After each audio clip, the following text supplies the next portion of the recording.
Question period. Question orale. The Honourable Whip for the official opposition. Boo-hoo, get over it. That was this NDP Liberal government's response to serious questions about members of this House cooperating with hostile foreign powers. The Prime Minister was briefed on the threat of foreign interference for years, since at least 2020, and he did nothing. It's time for him to name names listed in the foreign interference report. Who are they?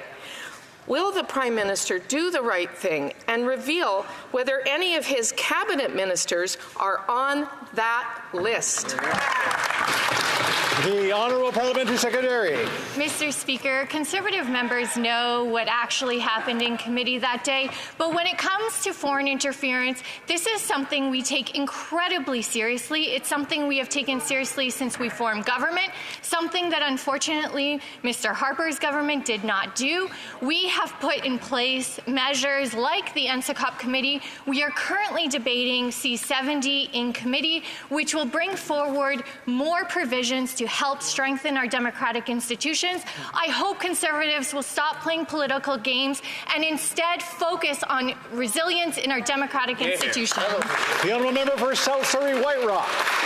Well, Mr. Speaker, the surest way to have resilience is to also have transparency, and that is not a credible answer.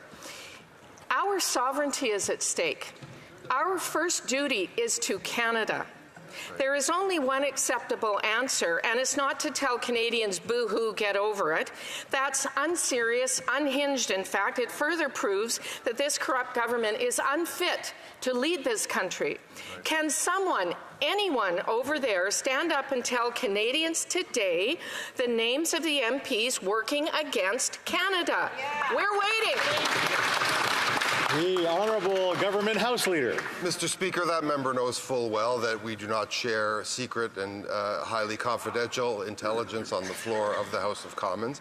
And I would simply point out the series of measures, beginning with the creation of NSI-COP, and the series of other measures that have been put in place by this government over the past years to combat foreign interference, a problem that countries around the world are dealing with. This is a problem that is being confronted extremely seriously by this government and not in a partisan way. Hear, hear. The Honourable Official Opposition Whip. Mr. Speaker, Canadians are sick of secret meetings and secret outcomes. This is foreign interference at an unprecedented level. Canadians deserve answers and clarity. This corrupt NDP Liberal government's lack of political courage in the face of hostile foreign actors is a disgrace. Yesterday, we honoured our D-Day heroes, soldiers who stormed beaches under fire and died for our freedoms. The least we can do to honour them and their memories is to stand up for Canada. Come clean, release the names, at least tell us if they're sitting in your cabinet. The Honourable Parliamentary Secretary to the Minister of Public Safety and Democratic Institutions. Mr. Speaker, we have always taken the issues of foreign interference seriously. This is precisely why we've implemented a number of measures in dealing with this. Mr. Speaker, what we've also done is ensured that leaders of the opposition, including the leader of the official opposition, is provided the clearance to review all of the documents unredacted so that he too has clarity on the national security elements of this information. Mr. Speaker, we are not going to politicize this. We are going to ensure that information that is of national security importance, that is dealt with in a secure manner. L'honorable député de Louis. The Honourable Member for Louis Saint-Laurent.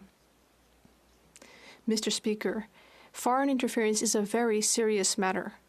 The report from the committee is clear. Here in this House, we have elected officials who were elected with the support of a hostile foreign state. People need to learn who those MPs are. They need to be identified. Because otherwise, we know that the situation won't be fixed. The Prime Minister could do something about this. When will he? The Honourable Government House Leader. Mr. Speaker, my colleague knows very well that this government has to respect our national secrets. These are serious national secrets. We will continue to do so. the member has not treated the measures that this government has brought in seriously enough. For example, the creation of the National Security Committee of Parliamentarians, which has reported on the situation. Countries around the world are facing this type of interference. Canada is a leader in this matter, and I think colleagues in the opposition should take the matter very seriously. The honourable member for Louis Saint-Laurent. Well, what would be properly serious would be if this government told us that which members were elected under foreign influence. Meanwhile, there's also the matter of crime. Over the last 9 years with this Liberal government, crime has gone up around the country, especially in urban centres. In Laval, crime has increased by 10%.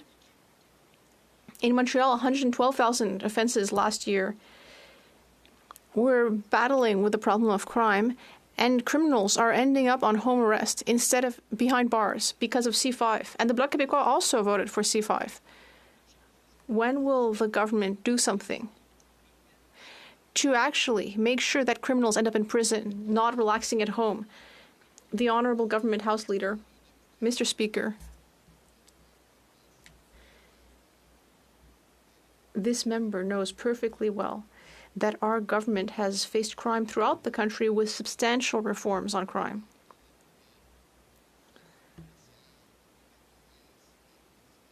We will support our police forces, provinces, and municipalities.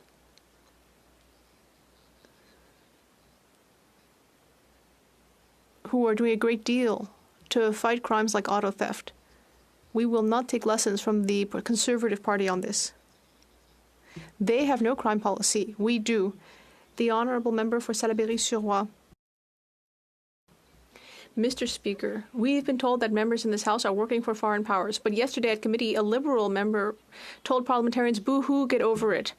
And then the Deputy Prime Minister on Wednesday refused to answer questions on this topic because she preferred to talk about the interest rates. Our democracy is under attack, but the Liberals are not acting like the adults in the room. We're all responsible that ensuring that members who are not working for their fellow citizens are shown the door. Will the Liberals finally take foreign interference seriously? The Honourable Government House Leader. Mr. Speaker, I'll repeat this for the Bloc Québécois.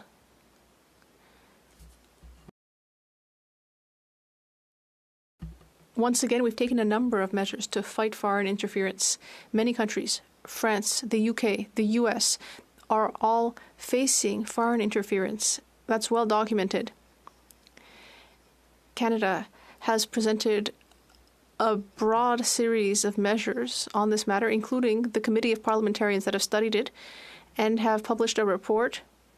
This government is facing up and taking responsibility, Mr. Speaker. The Honourable Member.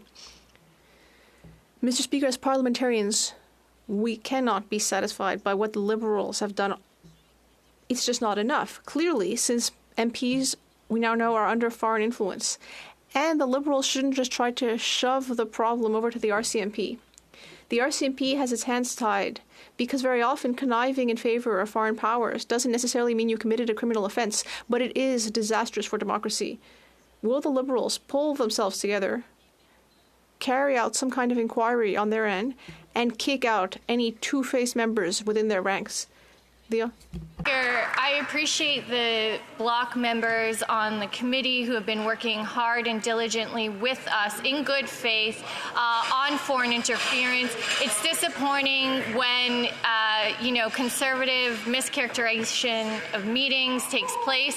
But, Mr. Speaker, what's most important is that we are working hard to ensure our democratic institutions are resilient, that we are combating foreign interference. This is not a partisan issue, Mr. Speaker, and it's why we've introduced a number of measures, including C-70, which we're working on committee, to strengthen our democratic